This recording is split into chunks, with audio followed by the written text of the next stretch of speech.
Welcome to another Pokemon toy review video. In this episode, we're going to take a look at the two legendary Regi Pokémon from Sword and Shield, Regidrago and Regieleki.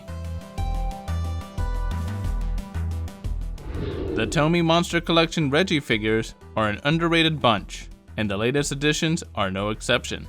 These two figures, Regidrago and Regieleki, were released in Japan shortly after Sword and Shield were available. They are from the Tomy Moncole or Monster Collection line, which is the most popular line of figures from Japan. They typically come in one size, which is around 2 inches. However, there are some exceptions. Both Regidrago and Regieleki are around that typical 2-inch size. Another thing that you'll notice is that the majority of Regi figures come with a stand or base. And although a lot of them don't need one, it is important to know if you plan to buy older Regi figures. With all of that said, let's take a closer look at our first figure, Regidrago.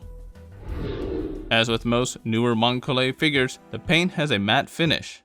A lot of the older figures had a glossy finish, which I prefer more, but it doesn't matter too much if the paint job is good, which thankfully for this Regidrago, it is. All of the black lining and blue dots for its eyes are very clean, and from what I can tell, has no glaring flaws. The red paint on its main body is slick, and the dark gray on its large claws are also fine. There isn't much to say about its pose. It is a basic standing posture.